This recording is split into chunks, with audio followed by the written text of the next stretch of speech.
Hey friends, it's Jack from Cultaholic.com and it's my favourite time of the week. It's Friday and you know what that means. It's time for my Wrestlers of the Week. Very strong week this week actually. There was the G1 Night 1. There was an Impact Slammiversary pay-per-view. There were various things that were very, very good. There was some great indie wrestling as well.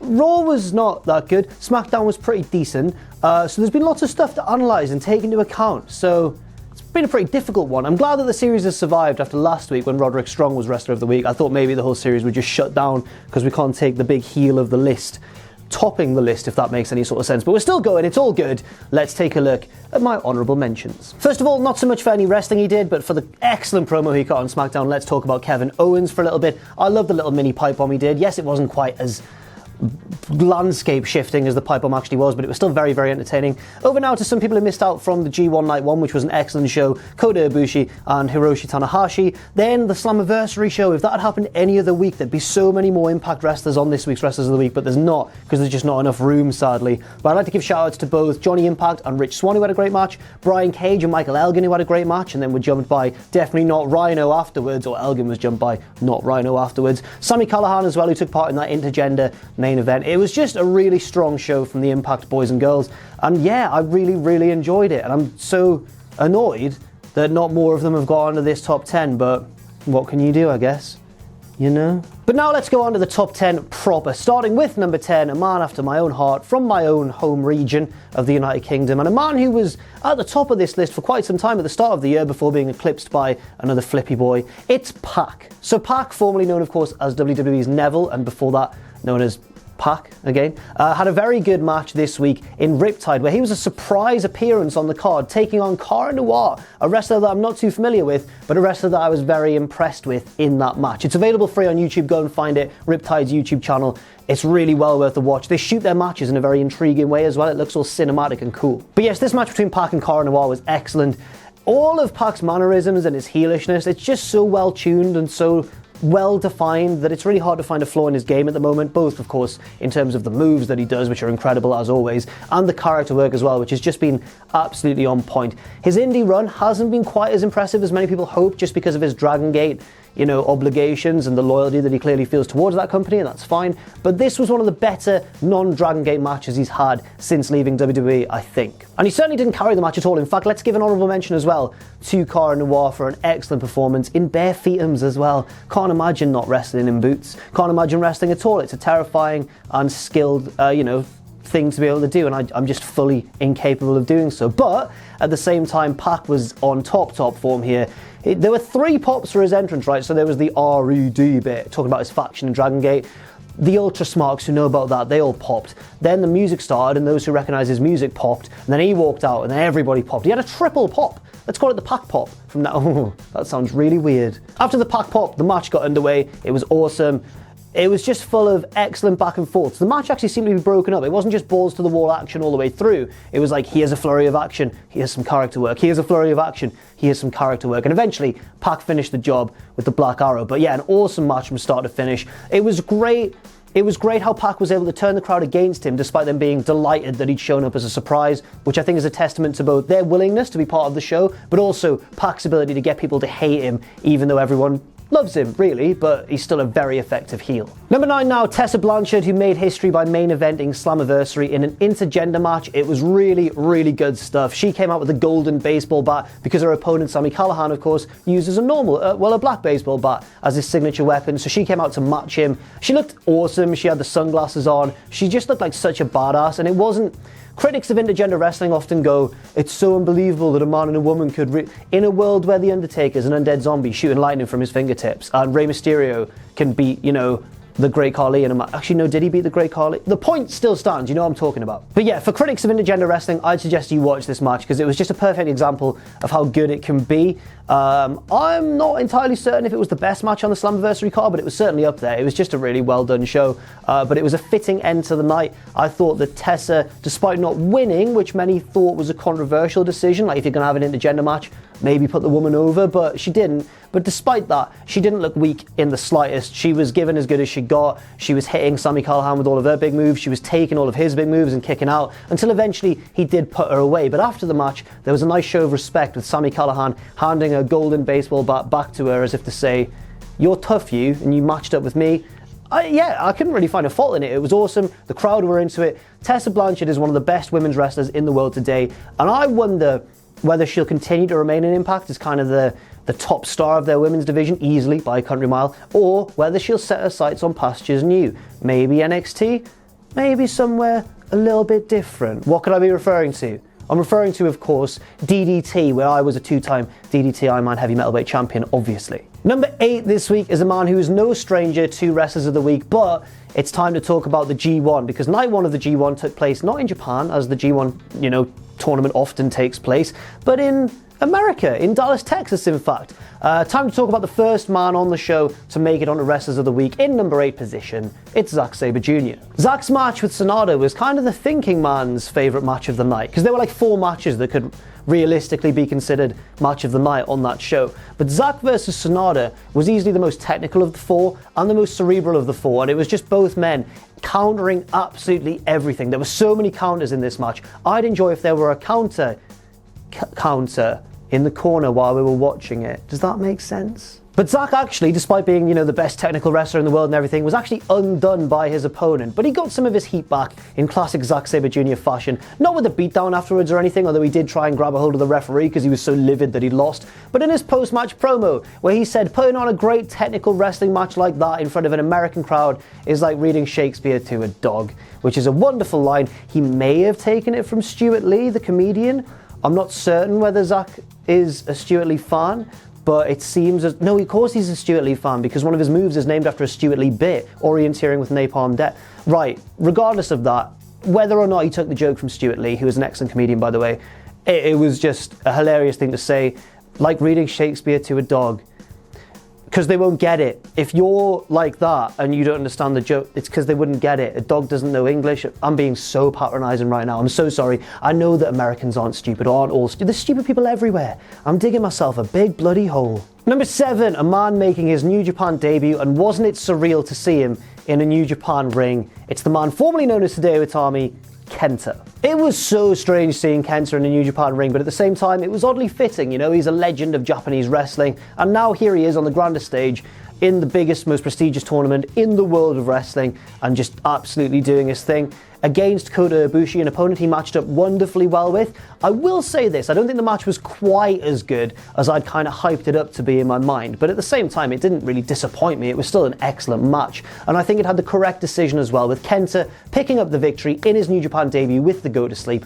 What more can you ask for? Kenta has actually won he topped Wrestlers of the Week earlier on this year, I think like in the second week or something of 2019, can't quite remember, but he did as Hideo Itami, which seems surreal now. He seems an absolute world away from 205 Live and NXT and all the rest of it. He's actually now where he feels like he belongs again, which isn't to say that I didn't enjoy his NXT run. His 205 Live run, is a different matter entirely, but I did enjoy his NXT run. It was just one so cruelly disrupted again and again by serious injuries. Hopefully his body holds up for the G1, because of course it's a very grueling tournament, but if it does, then we could see some absolutely spellbinding matches down the line against the likes of Okada, Tanahashi, and like an ace versus ace kind of thing. Also the one against Okada is an ace versus ace kind of thing too. Ospreay, it's going to be wonderful, and I just can't wait to see what he does. He could pick up some serious pointage guys in Wrestlers of the Week, which I'm sure is his main motivation. Number 6, the opponent of Zack Sabre Jr. in that match I was just talking about a moment ago, Sanada. Sanada, right, he's one of those guys that it's a weird one. Is there ever a wrestler who, outside of the ring, on their social media and stuff, you think they're so cool, love them, that's Sanada for me, but then when it gets to their actual character, you think, they're not quite clicking with me. I know that Sanada's an excellent wrestler and potentially a big single star of the future in New Japan. I can see that plain as day. I just he hasn't clicked with me yet as a viewer. Do you know what I mean? There are wrestlers like that, and that's, completely at odds with how I view him outside of the ring, where he's so cool, the way he dresses and acts and everything. But yeah, he just hasn't quite clicked for me yet as a character. That could be about to change, because Sanada's, he's switched up his look slightly, and he's now, I think, on his way to become, it's going to sound so arrogant, on his way to becoming a potential Jack the Jobber favourite. It's the worst thing I've ever said in the world. This match was an excellent one, as I mentioned, and the manner of Sanada's victory was very intriguing too. He's a real all-rounder in the ring. He's so quick, he can throw strikes, and he can also really do the technical stuff as proven in this match. He won with Zack Sabre Jr.'s own bridging pinfall, which caught Zack by surprise. Zack was livid afterwards, and Sanada was just outside the ring chilling in very LIJ fashion, of course, just being like, yeah, I won that. That's fair enough. Good job, me. And I was just like, you're so cool. I'm now starting to get on board with the Sanada hype train, finally. Another thing that helps is that he looks really cool as well. He kind of looks now like, you know, when you're playing like an RPG game and you've got your rubbish character at level 1 or whatever, you've got like a wooden sword and a wooden shield and you're just crap. Sanada is like the first NPC you encounter who shows you how great you could become. He's like this swashbuckling kind of pirate looking dude, really cool. You think, I don't want this crap character, I want to be that guy. Then, you know, you level up and you become like Okada or whatever later on. But Sanada is looking really good right now, both visually and in the ring as well. So just a strong week all around for Sanada. He could also pick up some major points heading forwards like Kenta and like Zack. The G1 is just a bit of a free-for-all, to be honest. I have no idea who's going to be picking up the lion's share of the points. I know what you're thinking. You're thinking it's probably going to be Will Ospreay. Number 5, a man I just mentioned, Kazuchika Okada, the current reigning and defending IWGP Heavyweight Champion. Although not defending, I guess, because you don't defend the belt in the G1. But it's really interesting whenever the champion's in the G1 because you're just waiting to see who's going to beat him and have a claim on the title in the future. Okada was always going to make the list, almost regardless of how good his match was, just because of the enormity of his victory. He main evented the first night of the G1 against his greatest foe ever, his historic rival, Hiroshi Tanahashi, and he picked up a victory in way more straightforward fashion than he has ever beaten Tanahashi before. That may sound a little bit disappointing, but it actually makes sense, especially given Tanahashi's injury problems. It's understandable that the match didn't quite hit the epic heights of their usual encounters, but at the same time, it was still a very good match, and one of those 4 matches that I mentioned that could be considered a match of the night contender. I'm now wondering, because I don't think that Okada is going to lose the title before Wrestle Kingdom. I think he will again headline Wrestle Kingdom, especially after he missed out on headlining it last year because it was Kenny Omega versus Tanahashi. I think Okada will be back in the Wrestle Kingdom main event scene in 2020. I just don't know who he's going to face or who I even really want him to face. My money would be on Ibushi, but it could be Naito in a big rematch because Okada obviously beat Naito in the main event of Wrestle Kingdom. It could be a number of people. It could be Jay White continuing their feud, although I don't think that's very likely at the moment. It could be Kenta. It could be a lot of people, but regardless of who it is, I think all those names that I've just mentioned match up with Okada really, really well, which doesn't just speak to how good they are as wrestlers, but how awesome and adaptable and brilliant he is as a wrestler as well. And it'll be better than his Jericho match. Just a needless dig at Jericho there towards the end. I'm so sorry, Chrissy J. Number 4, a man who I believe is making his Wrestlers of the Week debut in 2019 or in 2018. I don't think he appeared on the list last year either. It's Lance Archer. Now, I was worried for Archer because his tag partner, Davey Boy Smith Jr., has obviously left New Japan in slightly unfriendly circumstances, and I thought, will they just cut Archer adrift as well? No. What it turns out is that it's a really good thing for Archer. He's now a single star, he's looking really dangerous, and he, for my money, had the best match of the night. It's one of the 4 that I said could have been match of the night, and my favourite one was the first of those 4, Archer versus Ospreay. As many have said, this is probably the best match of Archer's career so far, but that kind of suggests that it's only because he was against Ospreay dragged him through. Not at all. If you watch the match, you'll see that Lance Archer more than keeps up his end of the bargain. There were so many cool moments for Archer. First of all, the whole dynamic. Yes, he was obviously the heel, but he was in his home state of Texas. Everyone was getting behind him. That was really awesome to see. They would boo him at times, but sometimes if he'd stand on a chair in the crowd and go come on, everyone would cheer for him. It was a really intense atmosphere and it made for a really good match. He chokeslammed Ospreay over the guardrail through a table. That was awesome. There were some huge high spots from the top rope to the canvas below, which again helps when you're throwing someone really flippy around like Ospreay, but at the same time he executed everything about as perfectly as he could, which was so cool to see. He maintained the intensity throughout. He seemed like a real menace, and I can't recall seeing a better Archer match. Yeah, I think it probably was the best match of his career, and he's like 42 or something, so fair play to the man. This honestly makes me really optimistic for the tournament going ahead, because Archer was one of the guys in the tournament who I like him, but he's not a worker on the level of like Okada or Kenta or whatever. So I wasn't like, oh, I'm going to be looking forward to his matches. Now I am looking forward to the next Archer match because his first one was so good. And crucially as well, he picked up a huge victory, beating Will Ospreay. Yes, he's the bigger man, but Ospreay's probably the biggest star in New Japan currently, so it was really awesome to see. A clever bit of storytelling. It gives Ospreay something to fight against, and it gets Archer off to a very hot start. Well done, Lance Archer. I salute you, mate. I know you probably hate me, because you hate everyone. Everybody dies is literally in his theme tune and his catchphrase, so probably not going to buy him a beer or anything. Number 3, Will Ospreay. I'm so sorry. I've talked about this, to be fair. After last week, or the week before, I tweeted Ospreay saying, can you stop having good matches? It's actually ruining my video series. And he replied, like, just doing my thing, mate. Yeah, you are, but can you not just tone it down a little bit? Just for me, please. He's not going to. This really doesn't bode well for wrestlers of the week, I'll be honest, throughout the G1. Basically, Ospreay was matched up with Archer. I thought, right, well, we might not see him be on wrestlers of the week this week. He's probably not going to pick up that many points. There's so many good matches. There's Ibushi versus Kenta. There's Okada versus Tanahashi. That could obviously steal the show. There's Zack versus Sanada. And they were all really good matches. But the audacity of Ospreay and Archer to put on the best match of the night on such a stacked card, it's just annoying, really. And I am worried for how many points Ospreay's going to pick up. Selfishly, of course, for my own series. As a wrestling fan, as I'm sure you all are, I'm really excited to see him versus Okada, him versus Kenta, him versus Ibushi, because I think there's going to be some absolutely astounding matches.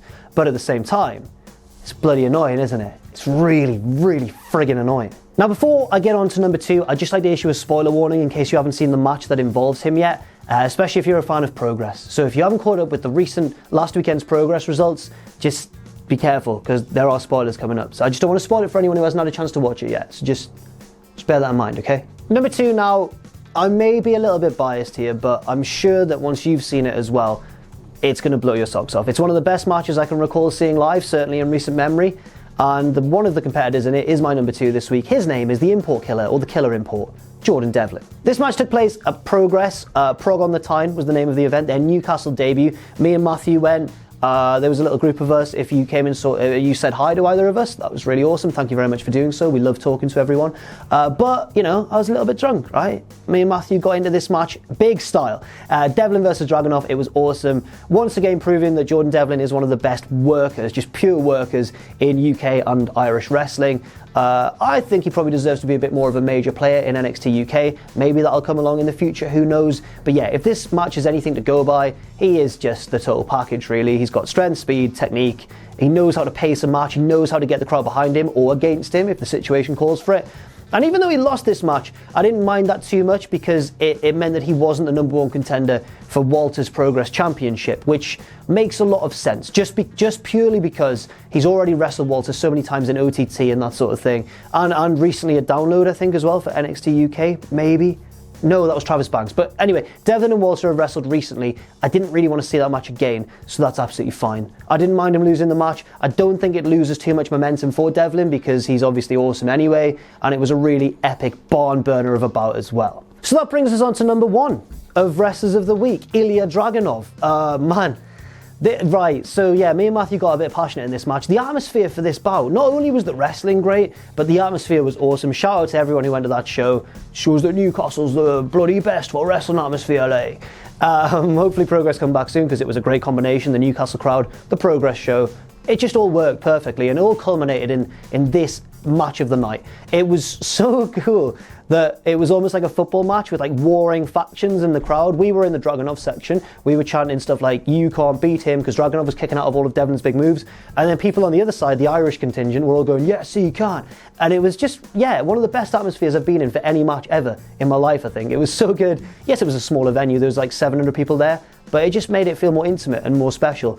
I can't talk enough about how much I love this match. Draganov eventually picked up the win with the Torpedo Moscow and really set himself up well as number 1 contender for Walter's championship. I haven't actually seen that match yet. I don't know the result, but at the same time, I don't think that Dragonov's going to win. I think that Walter will continue to hold the Progress Championship, but that doesn't really matter in my opinion. I think that any match featuring Walter and Draganov is good enough for me. Another thing just before we get to the league table is that I've seen Draganov live twice now, both at Progress shows, one at Wembley, one in Newcastle, and both times he's absolutely stolen the show. I think he was actually Wrestler of the Week last time I saw him as well. It just goes to show that as good as someone is when you watch them on video, on demand or whatever, live in person, they can take things to a whole new level, and Draganov is certainly one of those wrestlers. I mean, last time he wrestled Pete Dunne, stole the show, it was awesome. This time he wrestled Devlin, stole the show, it was awesome. There's a pattern emerging there. I hope he's a future NXT UK champion. I think that would be an excellent choice, but I have no idea. But yeah, I'd like to see it a lot, and I think Matthew would explode in his pants with excitement. Now let's take a look at the league table. Will Ospreay's extended his lead. Yeah, okay, that's absolutely brilliant. Well done, Will. You're the best wrestler in the world. I'm so So friggin' angry. Pac and Okada have both gained points and are now tied for 8th ahead of Jay White. If we move a little bit further down the table, we'll see that Jordan Devlin, this week's number 2, is up to 12th overall ahead of Ishii. What a clash of styles that would be, a really interesting match. A little bit further down, Zack Sabre Jr. is up to 18th, just ahead of Velveteen Dream. What a clash of stars that would be. What an awesome match. And just off the bottom of the table, although he is tied with the bottom 2, I believe, is Sanada, who of course could gain many points in the coming weeks. Thanks very much for watching, and let us know what you think in the comments section down below. You can follow Cultaholic on Twitter at Cultaholic and on Facebook at facebook.com/Cultaholic. If you enjoy what we do, then please do check out our Patreon, patreon.com/Cultaholic, where you can pledge. And don't forget, of course, most importantly of all, to hit subscribe and to join us.